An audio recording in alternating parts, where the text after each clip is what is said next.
Nakatirada muna ba kayo ng ganito? Yan, sinabawang karning baboy pala yan, ating sabawan. Dahil para yan sa ating naglalampas dito sa ating munting area. Yan, lalagyan lang natin yan ng gulay. At saka mga lamas-lamas dyan, napakasarap. Pag kalamihay siniw, yan, yan, nagbukal-bukal na yung kanato, sinabaw. At hindi rin magpahuli itong kanato, kinilaw na nanini, gumaan ng tae. Ining pusit, yan. Idira, luto dadayon. Siyempre kanato dadayon na timplan na nato ining agkumilaw ng tae ini kanato kinilaw isab na pusit. Ayan, idira pagkaan kita. What's up mga kalumad? Kumusta ka mga ona? Sa araw na ito mga bulan, nandito tayo sa ating munting area dahil magpapalampas tayo. Pagkatapos ay nagsusunod na ako, yun daw yung aking mga kasamahan ay naglalampas na natitigbas-tigbas na ng mga sanit sa mga kahoy doon sa unahan. At pagkatapos wala naman silang pamahaw, ang akin muna ang ang sugbahan ng bangus. Ayan, dahil wala palang pamahaw dito. At luto na yung ating sinuba na bangus. Ayan, dahil tinawag ko na sila at akin ang papapamahawin. Ayan, ito na. Ayan, ito na. Nakaplastar na sila. Ayan, kumakain na sila ng pamahaw.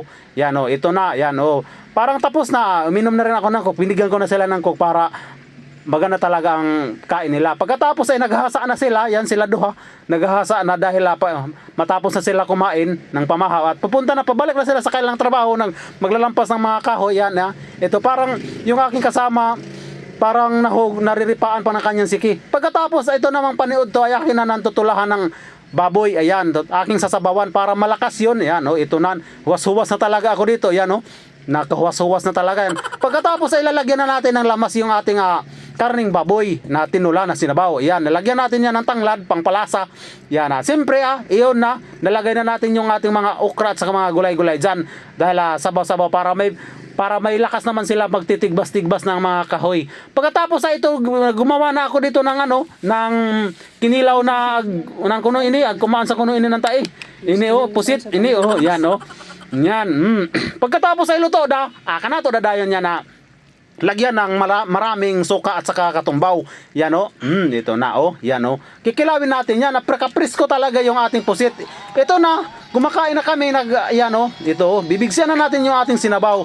Ito na yung kasamahan ko, kumain na, yan nagbuburot-burot na yung kanyang baba dahil sa sobrang kumain ng pusit. Ito na si Uncle, yan kumain na talaga, yan. Kain tayo, bigyan natin yung kinilaw dito, yan, napakasarap ng kinilaw dito at saka yung ating sinabaw na karning baboy.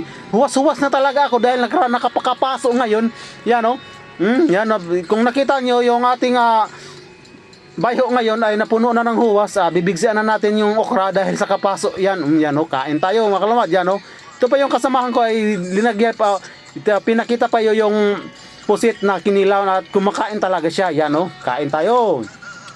Yan.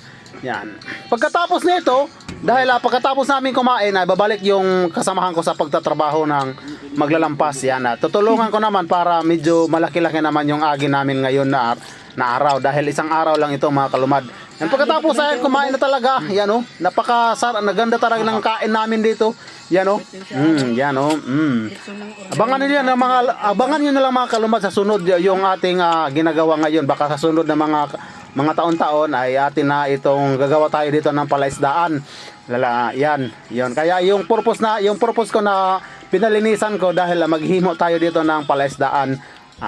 Pero hindi ako sure, baka itugot ng panahon na to, kumakain na talaga ako. Yan, napakasarap nito. Ito, karin ng baboy. Aking sinibsib, yan, napakasarap. Yan, yung kasamahan ko, na sarap talaga sa aking luto. Nahigop-higop tayo ng sabaw na pagkaharangay ay naghuwas-huwas talaga yung kanato mga bayho ngaon. Yan, ito na, kain mga kalumad, kain. Yan, yan, bibigyan natin yung karning baboy dito. Napakasarap nito. Yan, shoutout nga pala sa palaging nanonood ng aking munting video. Sana andyan kayo palagi, hindi kayo nagbabago at ingat kayo palagi sa ingat kayo palagi sa lahat. Yan mga kalumad, ay pagkatapos na ay pabuhot-buhot oras na para mag Sister Pel. Yan, pagkatapos na ay dito na tayo at pumunta na, human na sila kumain.